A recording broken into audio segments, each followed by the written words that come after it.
1999 Honda Accord LX. The quintessential dad car. Yeah, I know, dumb buzzword. But yeah, dad car.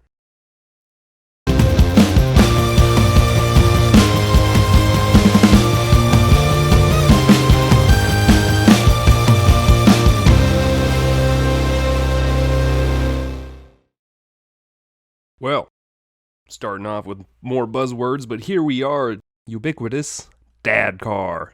6th generation Honda Accord. The AN car to end all AN cars. These cars were everywhere, and for the most part still are, and for very good reason. They are quite possibly the pinnacle of the midsize car segment of 1999. It took everything great about the 5th gen, the CD, and improved mightily on it. This generation of Accord saw a shift in the direction for the brand, in which it split off the Accord for 3 very different markets.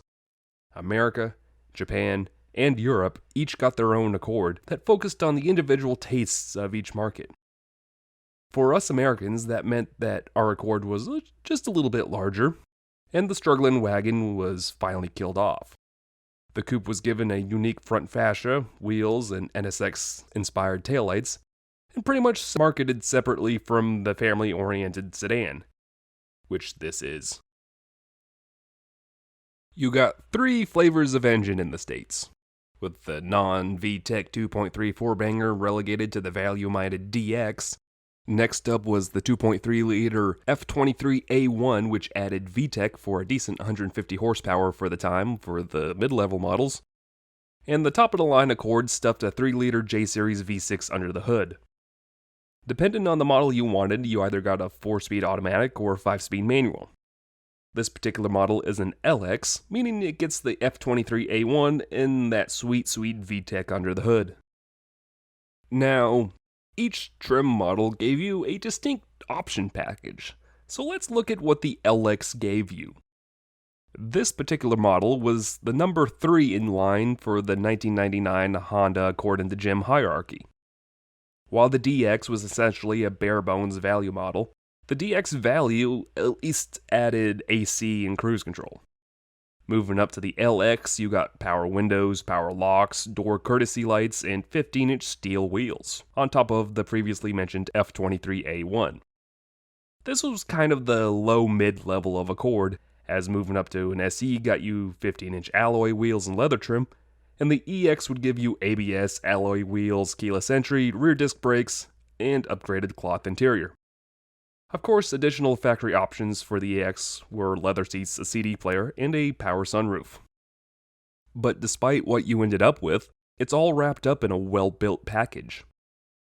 90s Hondas, especially Civics and Accords, are notorious for their build quality. Even at over 307,000 miles, nothing really feels loose on this 1999 model. Every switch and button inside feels solid despite its age.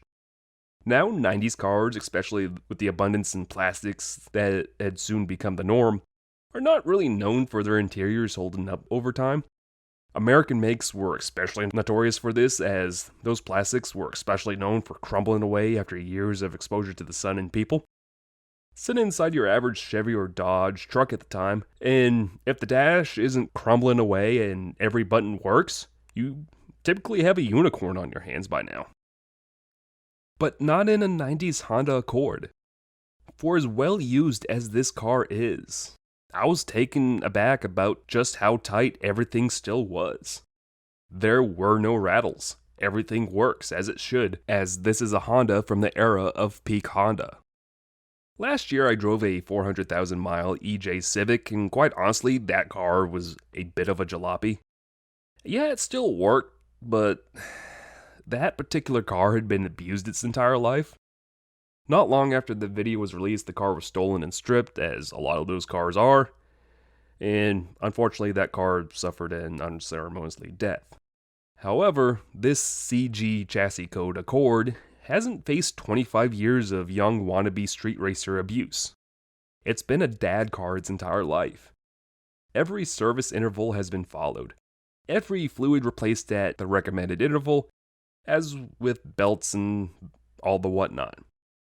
The dad that owns this car is the third dad to own it, acquiring it from his father-in-law just last year, who himself acquired it from the original owner in 2019. When his father-in-law purchased it, all it needed was a new battery and some brake calipers. Honestly, the only real issue now is the mismatched left rear door, which has manual windows and door locks instead of electric because it was involved in a minor accident. But the replacement door has the same fantastic green known as dark emerald pearl, so the owner didn't have to get it resprayed. That means, at least on the outside, this car looks all original. So despite its age, the dad that owns this 1999 Honda Accord LX absolutely loves it. It's honestly the perfect dad car. It's not flashy. He can fit both his kids in the back for school and park adventures, and the fact that it's a 1999 Honda Accord means he doesn't have to sweat when his little girl loses half her Cheerios in the back. This is what these cars were built for. Mechanically, they were overbuilt to take abuse as a neglected daily driver. Inside, coffee spills and crumbs from the kiddos are expected, so everything cleans up easily. Honestly, here, the old saying is true. Mom gets the nice car, in this case, a second-generation Lincoln Navigator, and Dad just has to make sure his starts up every morning so he can get to work on time.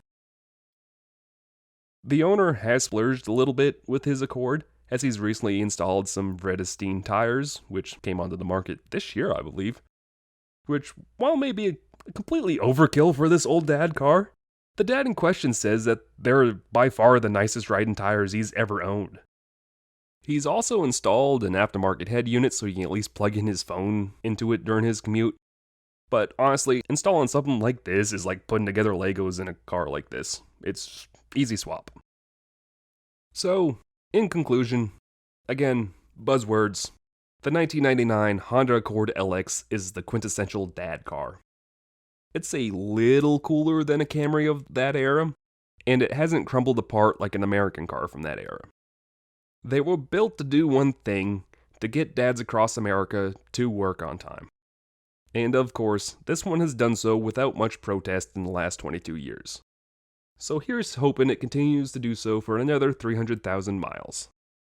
This has been a relatively short Wookie Drives, but what can I say? It's a 1999 Honda Accord. It's just a good car. Have a good night, everyone. Thank you once again for watching another episode of Wookie Drives. This week's episode comes courtesy of Matt of Spotsylvania, Virginia. If you have a car truck you'd like to see on the show and you happen to be in the Charlotte, Piedmont region of North Carolina, or just somewhere near, feel free to submit your car to wookiedrives@gmail.com. That's wookiedrives@gmail.com. Anyways, be sure to follow the official Facebook page at facebook.com/wookiedrives for channel updates, and follow my Twitter and Instagram at WookieAutomoTV for Wookie rants, raves, and just overall shenanigans.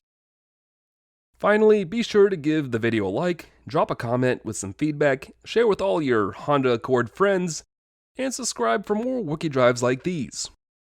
I know it's a little redundant for me to say that at the end of all of these videos, but for a small channel like mine, every little interaction does help me grow. So, yeah, please, help me. Anyways, thank you so much for watching this video, and have a good day. Is your image of the Honda Accord outdated? Too bad.